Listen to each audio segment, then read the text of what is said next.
చలి తీవ్రత పెరిగింది. ఉత్తర భారతదేశం నుంచి వీస్తున్న శీతల గాలుల కారణంగా రాష్ట్ర వ్యాప్తంగా కనిష్ట ఉష్ణోగ్రతలు 10 డిగ్రీల సెల్సియస్ కంటే దిగువగా పడిపోయాయి. ముఖ్యంగా ఆసిఫాబాద్, సంగారెడ్డి, ఆదిలాబాద్ జిల్లాలలో అత్యల్ప ఉష్ణోగ్రతలు నమోదయ్యాయి. రాబోయే 2 రోజుల్లో చలి తీవ్రత కొనసాగే అవకాశం ఉందని వాతావరణ శాఖ హెచ్చరించింది. ఆదివారం రాత్రి అత్యల్ప ఉష్ణోగ్రతలు నమోదైన ప్రాంతాలలో ఆసిఫాబాద్, సంగారెడ్డి, ఆదిలాబాద్ జిల్లాలు ముందున్నాయి. ఆసిఫాబాద్ జిల్లాలోని సిర్పూర్లో అత్యల్పంగా 7 డిగ్రీల ఉష్ణోగ్రత నమోదైంది. ఇది రాష్ట్రంలోని ఈ ఏడాది అత్యంత కనిష్టంగా రికార్డైంది. సంగారెడ్డి జిల్లా కోహెర్లో 7.1 డిగ్రీల కనిష్ట ఉష్ణోగ్రత నమోదైంది. గ్రేటర్ హైదరాబాద్ పరిధిలోనూ చలి తీవ్రత వేగంగా పెరిగింది. ముఖ్యంగా శివారు ప్రాంతాలలో అధిక చలి నమోదైంది.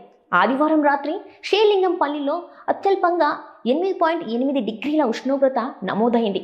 ఈ సీజన్లో గ్రేటర్ పరిధిలో ఇదే అత్యల్ప ఉష్ణోగ్రత అని వాతావరణ కేంద్ర అధికారులు వెల్లడించారు. రాబోయే 2 రోజుల్లో కనిష్ట ఉష్ణోగ్రతలు సాధారణం కంటే 2-3 డిగ్రీల సెల్సియస్ తక్కువగా నమోదయ్యే అవకాశం ఉందని తెలిపారు. ఉమ్మడి మెదక్ జిల్లాలోనూ చాలా ప్రాంతాల్లో కూడా కనిష్ట ఉష్ణోగ్రతలు 10 డిగ్రీల కంటే తక్కువగా పడిపోయాయి. రాబోయే 3 రోజుల పాటు రాష్ట్రంలోని అన్ని జిల్లాలలో సగటు 8.6 నుంచి 13.5 డిగ్రీల మధ్య కనిష్ట ఉష్ణోగ్రతలు నమోదవుతాయని ప్రజలు తగిన జాగ్రత్తలు తీసుకోవాలని అధికారులు సూచించారు. జై హింద్.